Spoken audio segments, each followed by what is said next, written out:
Van is obviously a great coach. Got to do it with supreme focus, right? With razor sharp focus.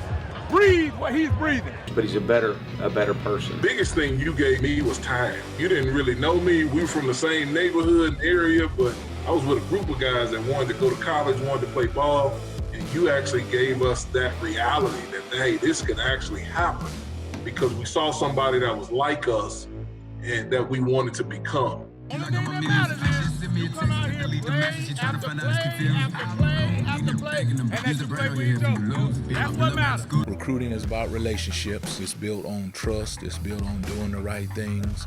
And it's built on your head coaches and your athletic director, their vision. And I think we have two great leaders, both of those positions. So it makes it easy for me to go out and do what I do. Be aggressive. Let's win. Here we go.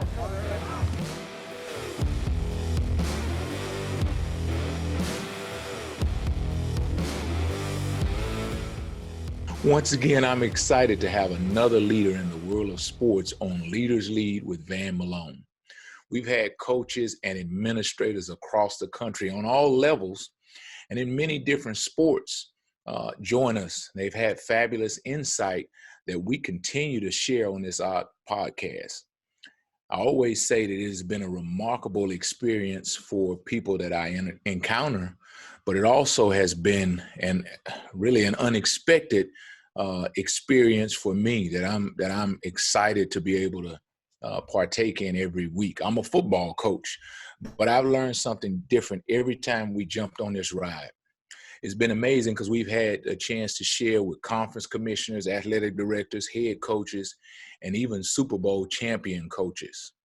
Well, this time we got a special guest, right? Our next guest, Chad Chatlos, has had a terrific career in college athletics, and he's worked tirelessly to help coaches and athletic programs succeed. Chad, man, we're glad to have you in. I'm excited to hear your story. It's a unique story. So thanks for coming on with us. Yeah, no, thank you for having me. I'm excited. It was good to see you in Phoenix and the other day on the podcast for the Minority Coaches Association. A lot of fun, a lot of good people, and looking forward to talking with you today. Yeah, I was going to talk about that. It's like you and I, we're starting a band, you know what I mean? For about the last 14 days, we've been all across the country together. And I will jump into that here in just a second. But, my mom, she always used to say to me, she'd say, don't ever say what you won't do, and don't ever say where you won't be. Because, as I've gone through my life, I've found myself in places that I never thought I'd be. For example, in my wildest dreams, I never thought that I'd be a coach at North Dakota State University. Well, when we talk about your journey, Chad, it's, like I said before, it's a very interesting one. So talk to us about your journey from being a former college athlete at Navy to now being a leader in one of the top firms in the nation in terms of specializing in senior executive searches. Yeah, I've been very fortunate. I grew up in Western PA. My dad played football at Michigan State for Duffy Daugherty. I grew up around the game. I always knew I wanted to play college football. Probably overachieved. I was 5'10", 165 pounds in high school. I was a good athlete, but, I wasn't, blow anyone's socks off with my numbers and size, strength, and speed. But I worked hard, I grinded, and I was fortunate. I had good grades. So I got recruited to the Naval Academy, and, small world for you, the ticketing AD at the Naval Academy was Gene Taylor when I got there, your current AD. So 30 years ago, I met Gene Taylor in the ticketing office, and he was a stickler on the rules. I'm going to tell you right now. Every player got 4 tickets. Right. Every player got 4 tickets, and if you have 4 tickets at will call and all your people didn't show up, my man Gene would take away whatever tickets weren't used for you next week. So that's a true story. I'm telling you. Anyway, so listen, I was very fortunate. I had 2 coaching staffs at Naval Academy, so I got to learn from a lot of different coaches. My first coach on the field was Dean Pease, who's been a legendary coach, 2 Super Bowl winning defensive coordinator with the Ravens and the Patriots, and now at the Falcons. maybe a lot of coaches. Greg Madison was on that staff, Tom Amstutz, Kevin Rogers. I was fortunate enough to be around a lot of these smart, accomplished coaches at a very young age. But, I mean, the academy teaches you so much. It's time management, it's discipline. It's not the funnest place to be, but it's a great place to be from, when you get those experiences and, football, the military aspect, the education. And then, after I was the defensive captain my senior year, I was very fortunate and honored to be voted in there. After that, I was a GA coach before I started my Marine Corps career of 6.5 years. And just very fortunate to be able to serve this country, to be a lot around a lot of young men and women who've given so much to this country. And it just really was the core, Van, for me. It set my life, for going forward. I got out of the Marine Corps when I was 29 years old. And for the past 21 years, I've worked in the business of sports, agencies, brands, teams, leagues, now doing executive search. And I think we'll probably get to it here in the next few questions, but it's really shaped me to be that servant leader, to be a great teammate, a great collaborator. I love helping people. Listen, Sunday night you had us involved with that thing. I'm doing this Monday night. There's other things I could be doing, but I love helping people. I love sharing what I've learned. I didn't get here by myself. I've been fortunate through my career that people have helped me. All right. So I love doing what I do. I think I have the best job in the world where every day I'm helping a young coach, a young administrator realize their dreams and get that next big job. And maybe it's a first-time head coach. Maybe it's a coordinator. Maybe it's an athletic director. And I just feel very fortunate to be in the position I'm in. And of course, you've taken all my questions, but one of the things that I just want to go back to this, because I was going to say I read that you are a decorated Marine, and I'm always telling you thank you. Every time we interact, I say, man, thank you for what you're doing.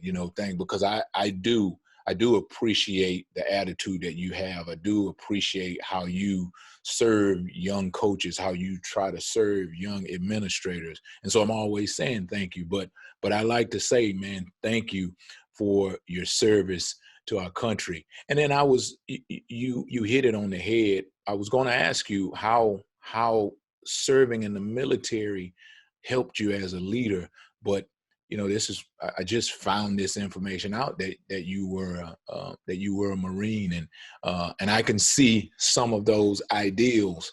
My family is a military family, and so it kind of answered some of my questions about the way you operate. But I also found out that you're on the National Advisory Committee for the SEAL Legacy Foundation. What is that all about? So my best friend and Navy football teammate, he was number 25, I was 26, so we were lockered right next to each other for 4 years. We became Marines together, we were coaches together, and then he had a calling to become a Navy SEAL. So he was one of, at the time, only 4 Marine Corps officers to successfully transfer back into the Navy and go through BUDS and become a Navy SEAL. His name's Mark McGinnis, Commander Mark McGinnis. And he's been a Navy SEAL for 17 years, and unfortunately, he's lost a lot of brothers in the mission of the SEALs over the last few years. And 10 years ago, he started a charity called the SEAL Legacy Foundation. So I help him with my background in golf, working for the PGA Tour. I help run a lot of our fundraising golf tournaments to raise money for the SEALs. And great mission, helps educate the left behind widows and kids of Navy SEALs who have fallen. SEALs who have been injured. It helps them with grants and with scholarships, and we do a host of things that no red tape. Money comes in, we send it out, and we try to help those who are serving our country every day. So I just feel very fortunate, and I learned so much from them. You didn't talk about leadership. These SEALs are unbelievable. I was a Marine, as you mentioned, and I've seen some pretty badass Marines and do some unbelievable things, but these SEALs are another level. And the thing that's so impressive about it, Van, and it really translates over to what we do, you and I, it's the humility on these guys. Right. The guys that are out there writing the books and doing the interviews, and I shot bin Laden and I did this and I rescued Captain Phillips. Those aren't, that's the one percenters, right? The Brotherhood of Navy SEALs, very humble, very brotherhood related, how always thinking about their teammates, always thinking about their partner, and again, these SEALs are usually platoons or teams of 12 or 13 people, like a basketball team, right? Or a football defense or football offense. Everybody's got a role. Sometimes you're going to be the star, you're going to score the touchdown, but if the offensive line doesn't do their job, you're not scoring any touchdowns. Right. That's Right. the same thing. It's the same principles in the military, and especially the special forces and the SEALs. You might be a sniper on one mission, you might be rear security on the next. One's a little bit more glamorous, but you have to do your job. You have to be bought into the culture. You have to be bought into the brotherhood and the teams, right? So that's the thing I love. That's one thing I've taken. I think you were starting to ask me about, leadership in the Marine Corps. One thing I learned at a very young age is, I graduated when I was 22 years old, and I was a platoon commander. I had Marines that were 29, had been in the Marine Corps for 29 years, and I was 22 years old leading them. Someone who's been in the Marine Corps before I was born. So you want to talk about a leadership challenge? They tell you, hey, welcome to the Marine Corps. You're 22 years old, and now you're in charge of these 50 Marines, half of which were doing this before you were born. So I learned real quick, Van, that I don't know everything. I'm not the smartest guy in the room, but I learned how to listen. I heard how to trust my enlisted leaders, my sergeants, my staff sergeants, master sergeants, and that was one thing that everyone has to salute me because I was an officer. Everyone has to salute the head coach because he's running the show. Right. Everyone has to salute the athletic director or the president because but the smartest leaders are the ones that listen to the people underneath them and provide, real opportunities for them to shine. And right. And the best leaders are the ones that put smart people around them, people that are quite frankly better than them. That's right. And let them do what they do. So, again, the military just taught me that at a very young age. And, I've tried to take that on in my career, and I try to impart that onto young coaches and administrators right now. I mean, a lot of these guys and gals come out and feel like they have to have all the answers. Right. And you don't. You do your best served when you seek advice and you listen to those that have been down the road before you so you don't make the same mistakes they did. And that's something that we continually hear. We hear it from leaders across sports who say you don't have to have all the answers, who say that honestly it's best when you are surrounded by people who have expertise and you trust them to be able to give you the answers. So I know you're a Marine, but this is one of the books, man, that honestly has been one of my favorites over the years, called Be No Do, because you talked about at an early age being thrust into a position of leadership. And I learned from that book many years ago. I read it, and I've read it a few times since, but I learned from that book that you have to train your men. You have to continually be developing leadership. And I always, when I read books, mostly read leadership books, and I always try to take those ideals and put them into a football team, put them in. I got a freshman who is my 4th string running back, but one of these days he's going to be a starter. And especially in this era of COVID, he might be a starter before I'm ready or before he's ready to be a starter. So I have to be training him at all times to one day, and I'm talking about in the leadership facets, but I have to be training him at all times to one day step into that role. And so it's kind of cool to be able to listen to you talk. So we kind of alluded to it earlier. You did, the fact that we've had an opportunity to work together on some of these events, like the Arizona event where the Fiesta Bowl put together the pathway to the summit for diverse leaders. And then with the MCAA and the MCA of Georgia putting together the mock interviews where we had over 55 ADs and representatives from search firms there to be able to give coaches an opportunity to go through that mock interview event. I want to ask you, Why is it so important for you to be a part of things like that? Yeah, I mean, listen, I'm an evolver. I'm an adapter. I'm not a guy that likes things to stay the same. You know, and again, listen, I've learned so much this past year, you know, with the social justice issues. And my best friend at the Naval Academy was black. He's still one of my best friends. Marine together, Marine pilot. I'm the godfather to his daughter. Like, and you know this, being in the locker room, like as a white football player, I'm surrounded 80% of my brothers are black or minority. I never thought about it. I just looked at them as my brothers, you know. Mm-hmm. And I made the comment to my best friend during the George Floyd and all the stuff that was going on. You know, I made the comment that, hey, I just don't see color. And he goes, see, that's where you're making a mistake. You know, you think you because you don't see color, you view everyone equally, but like you have to see the color because you have to see what we're going through. And, you know, he enlightened me about so many different times where we'd gone to parties and maybe people were staring at him because he was, you know, the minority guy in the party or whatever. And it never clicked for me. Like, you know, just because we were all and like, so I learned so much this year about white privilege, for example, right? You know, unknown biases. And so I made a promise to myself, especially in the career that I'm in right now, that I was going to be a part of the solution. And I was going to do whatever I can to make sure, you know, that people who are deserving, no matter where they're coming from, are going to get opportunities. And, you know, the exciting thing for me is that it has not been a struggle with my clients. So my clients are typically athletic directors or presidents, and they're coming to me now saying, where's our diversity? Like, we want diverse leaders, you know? So, you know, in the past, when I started doing this 8 years ago, people were saying, you know, we need to have a diverse pool, more from the look of having a diverse pool. Right. Now they're saying to me, I want to make a diverse hire.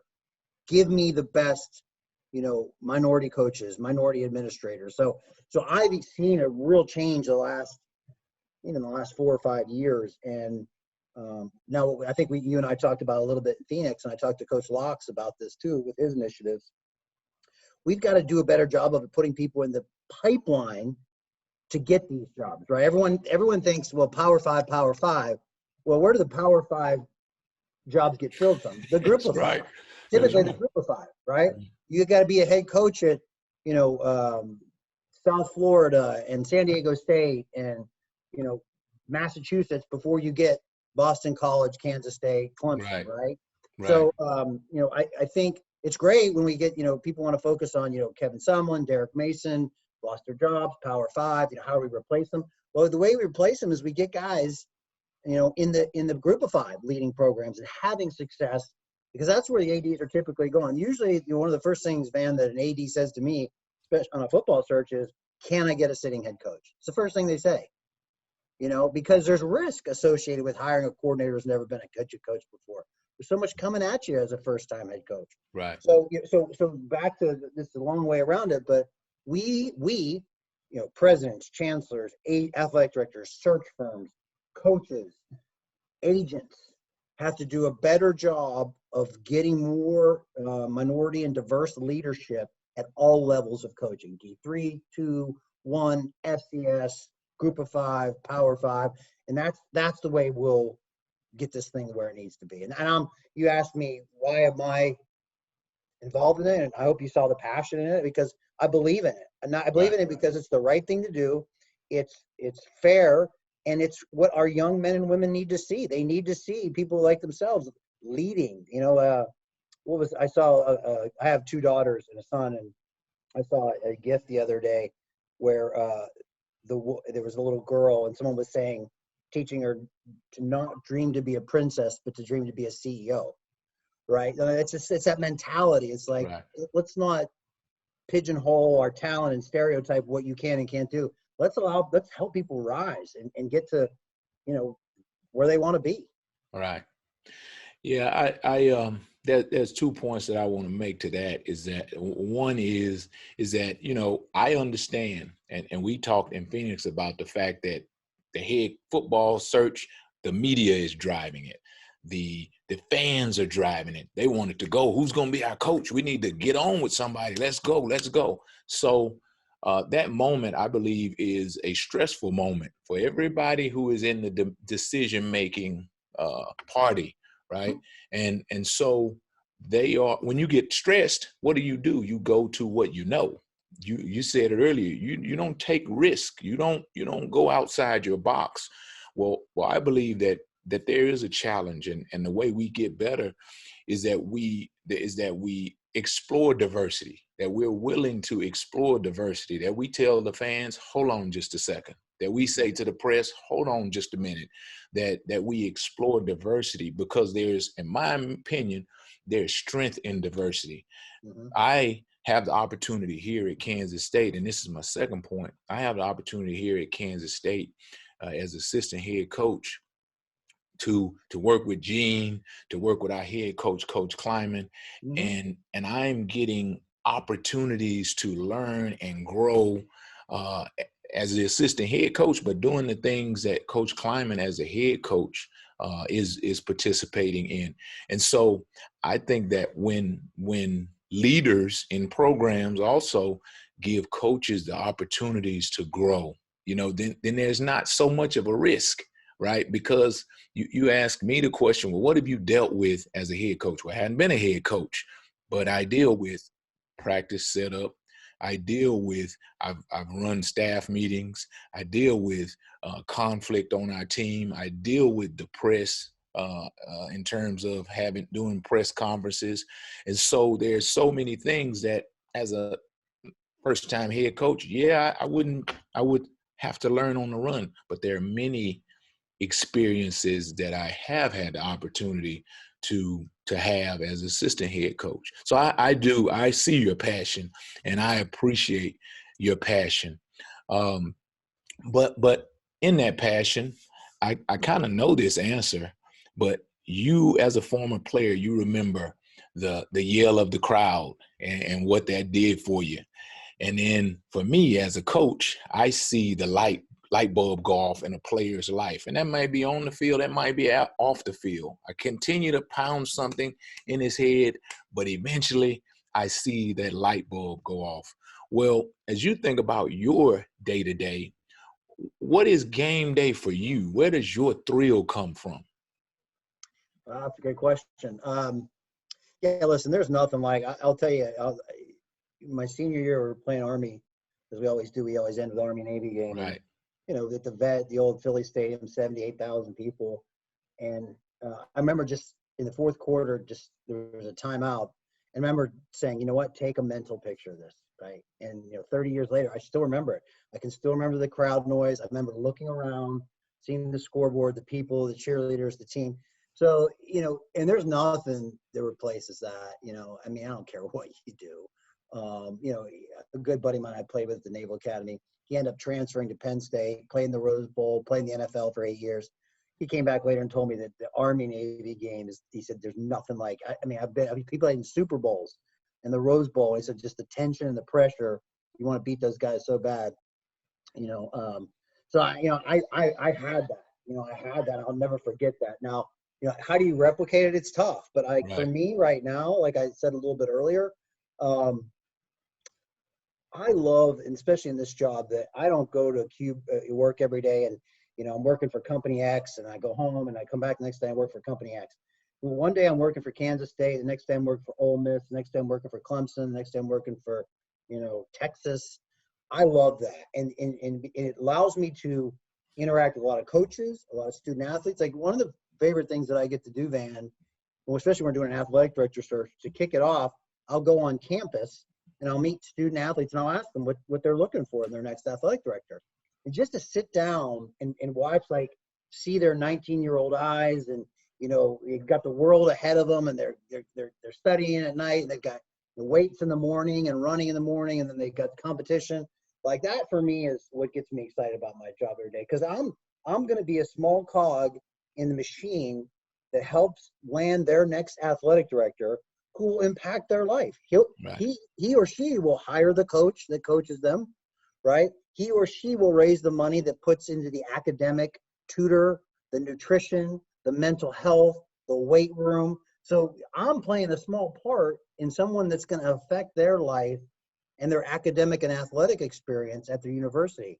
So that's what gets me charged. And that's why I take it very seriously, because I know how much the student athlete experience meant to me and really has defined my life. I mean, I still have dreams at night, and I wake up in the morning of I'm going into the game and I can't find my helmet, and coach is telling me, like, it's like that scary moment of like, where, I'm talking about. Like, that's the stuff I dream about. I don't dream about something that happened, 2 days ago. Right. I think about 30 years ago when I was playing, and a play that I wish I would have stopped, or Right. It's stuff. It just sticks with you. So I believe in it. It shaped me, and I'm just so happy that what I do right now as a 50-year-old, I get to interact with these kids that they're doing that right now, and it's really fun.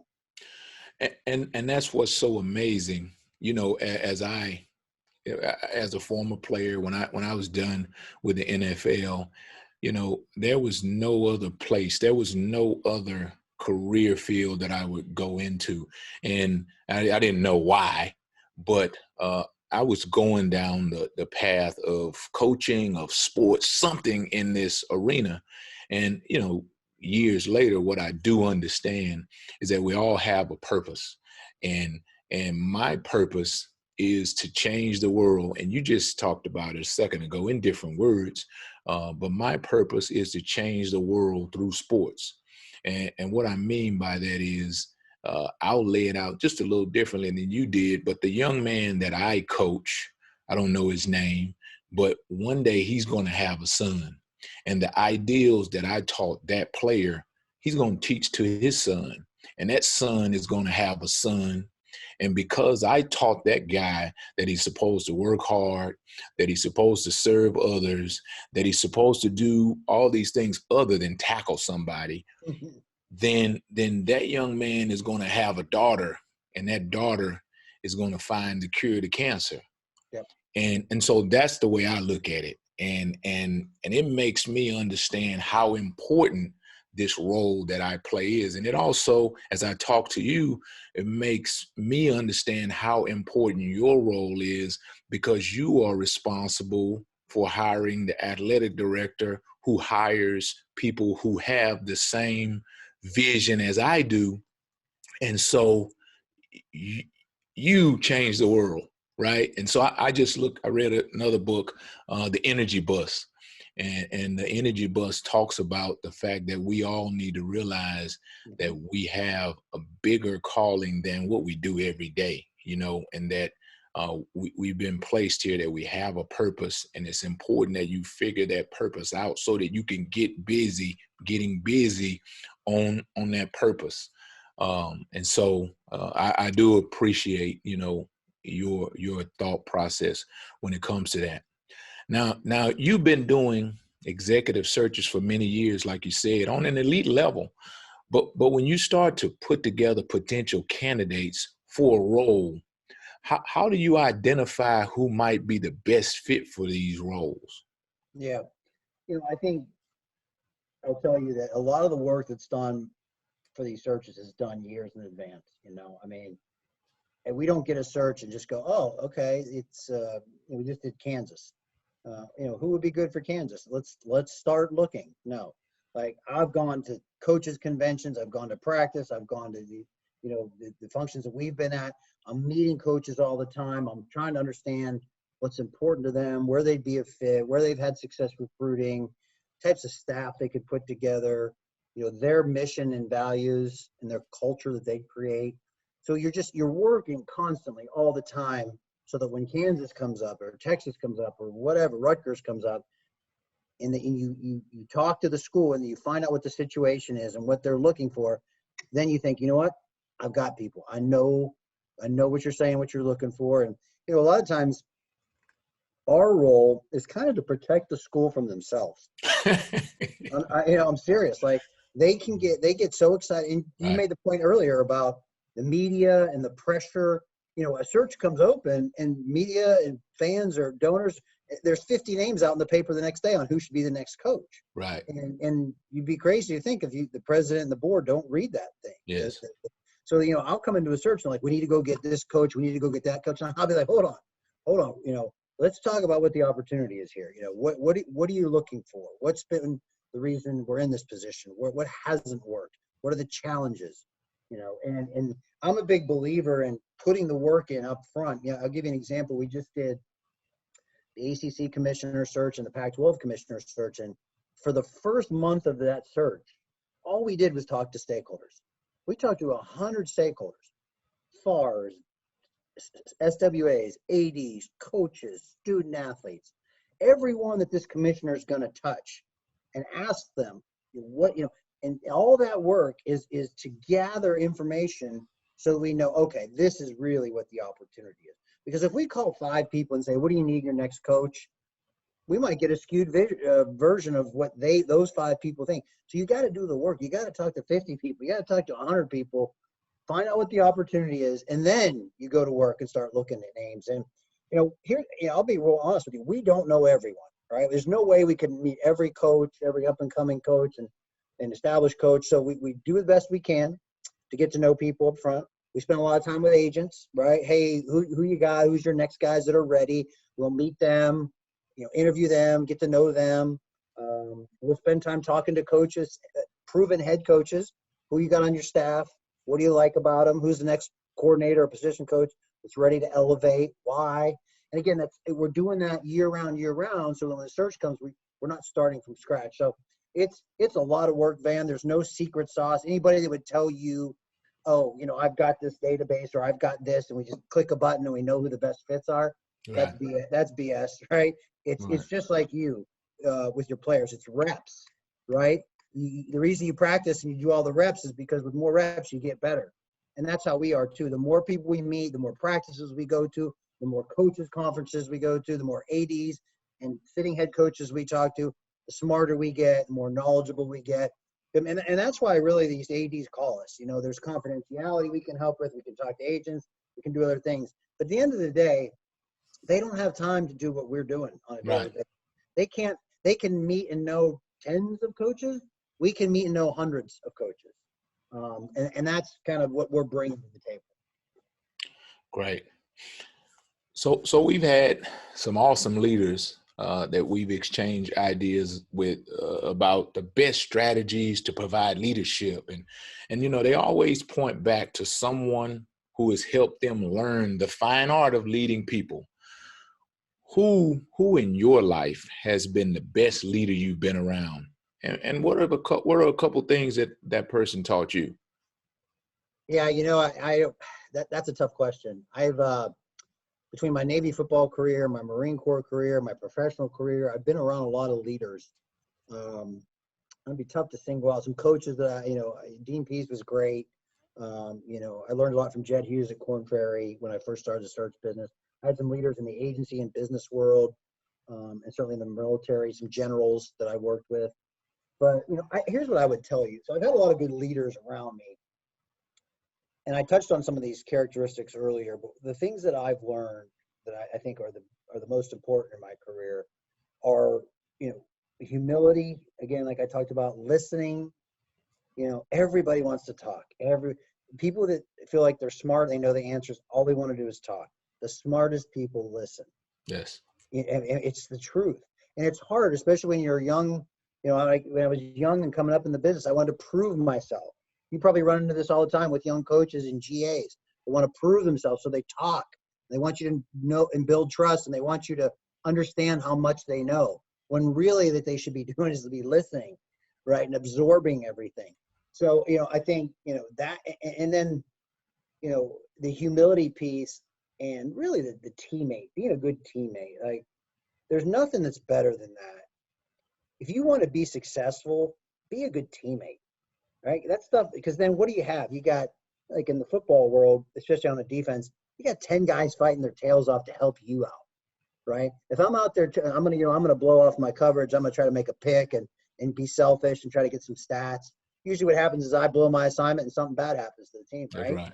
Yeah. So I think I learned at a young age that the team concept, the brotherhood concept, and then right after Navy, the Marine Corps, it's the same thing. So, I think I got a little bit of a PhD in leadership, by the time I was 26, right? I'd been really through unbelievable schools of leadership. And those are the things that I've kind of taken with me every day. No matter what I'm doing, I feel like I'm trying to help someone. And when I usually try to help someone, I get something out of it. I get a tremendous amount of, and I learn a lot. The minute I catch myself telling people what they should do and being, more of a talker instead of a listener, that's when it clicks for me, and I kind of dial it back, because I believe that I can learn more with being a servant leader and listening, as opposed to being a dictator telling everybody what to do. Yeah, and you wrapped a whole lot into that, and I personally have so much respect for leaders in the military. I have so much respect for the academies on the football field. I've had opportunity, or I should say, I wouldn't call it an opportunity, but I played against Navy, and the challenge is when you play against Navy, is that you have to be more disciplined than they are. But how can you do that? How can you do that with a guy who wakes up in the morning and he's eating discipline? When you wake up in the morning, you're missing class. You know what I mean? And so it's a challenge, 100% when you play Navy. So I've always had great respect for the teams, because we all know the way they play. We all know the style that they play with, but it's much more than that, And so, as we talk about leadership, you said it, being a Marine and then graduating from the Naval Academy, that's like a leadership pizza, right? Yeah. And so, man, I could not be more proud to have you in a discussion about leadership. Yeah. But because you kind of alluded to it again, as you look back on your life, the early part of your life, right? The early part of your career, what would you tell your younger self that you know now? What would you tell that young guy about how he should proceed that you know now? Yeah. Listen, I'm going to try to come up with a different answer, because I could broken record that again and just say, hey, put your head down, work hard, listen, and learn, right? That's kind of been the theme of what I've been talking about. But, I think the one thing I would tell myself is to be patient. This goes back to kind of what we were talking about earlier. As a young 20-something, you just want to run. Now, I feel bad for these kids now, because with social media and everything, there's so much pressure. They see their buddy getting promoted. They see their buddy's a head coach, and they're still a coordinator, or they're still a position coach. And, there's so much external pressure, and it's so visible. When I was playing at Navy, people didn't know who our athletic director was. They knew who the football coach was. They didn't really even know who the assistants were. Right. You know what I mean? But now everybody knows everybody, and everybody feels like it's free game, that you can take shots at people. And I feel for these young kids, young administrators, young coaches, young student athletes, because there's so much pressure to do something now, right? Immediate results. Like, hey, how about these young coaches? Like, Mike Krzyzewski would have never been Mike Krzyzewski now. They would have fired him after his third year at Duke, right? The expectations of the quick turnaround, so when I sit here and tell you, like, be patient, the modern day world doesn't necessarily allow for patience, right? It's play now or you're going to transfer in the transfer portal. It's win games now or you're going to get fired as a coach. It's hire the right coaches as an AD or you're going to get fired, right? We did a study where we kind of analyzed the tenures of ADs across the Power Five, Van, and it used to be 10, 12 years, then it was 8, 9 years, then it was 6, 7 years, and now it's trending towards 5 years, right? And why is that? Because everybody's so visible, the stress of the job, the constant 24/7 of being on social media. So, I think I would tell my younger self to be patient as much as you can, but in this modern day world, it's very hard. Right. Well, if you think about, when you grew up, you went to your grandmother's house, and so grandmother knew you were coming, and it's Sunday. Well, grandmother started cooking and preparing that meal that you were going to eat on Sunday. She started preparing that meal on Saturday, sometimes on Thursday, right? And so, by the time you got there on Sunday, the meal that you ate, grandmother had her hands. She worked that meat, that turkey, that beef, whatever it might be.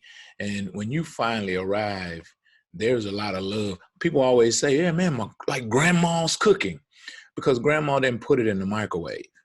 You know what I mean? And grandma, the meal was not prepared in Right. 20 minutes. You know what I mean? And today in our world, we move fast. We know a lot. We can travel to Greece on our phones in 2 minutes, you know what I mean? In 30 seconds.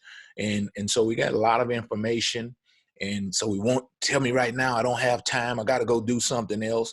And so there's not a lot of concern on the process. We always talk here at Kansas State about the process. There's a process. You want to hear as you're a recruit that you're going to come in and play, that you're going to come in and you're going to start day one. Guess what? You didn't do that at ABC High School. You didn't start day one at ABC High School, but the media and social media and the fan, all these people tell you that you should, but there's a process in the things that you do. And so we have to, respect that process, Mm-hmm. and when we start to do that, or there's some programs that, no, this is how it's going to be, and I think if we could just slow down and take ourselves back to that. I do understand it's difficult, right? Because phones and computers and everything is moving even faster. Yeah. It's not slowing down.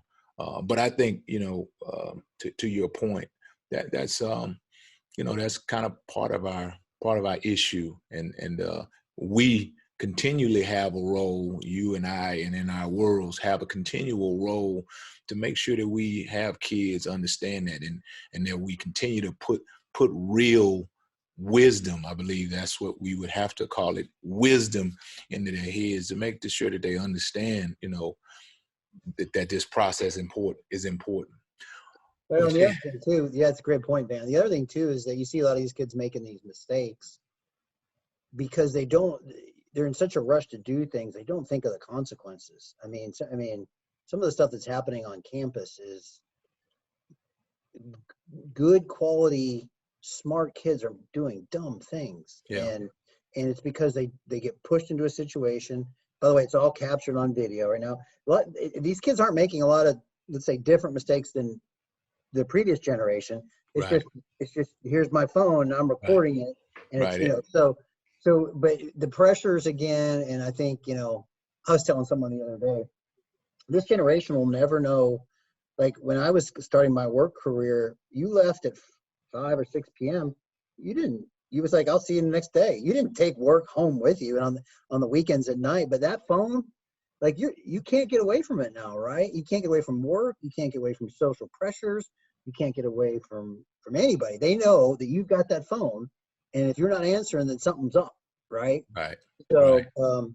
But yeah, I think this is one thing I think that sports has the opportunity to really help in this age, because there's no phones on the football field now. Right. You go out on practice, there's no phones, right? Like getting these kids to unplug for even if it's just 3 hours is so beneficial to them, for their mental state, for their physical state.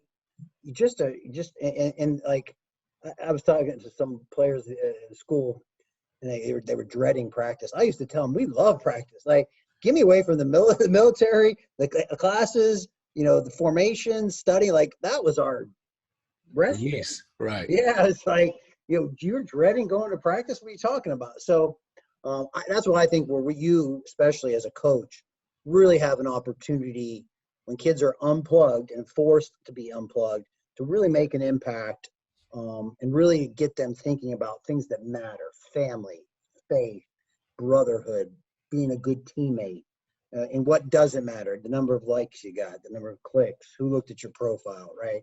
So, that's one of your challenges, my friend, going forward. Right.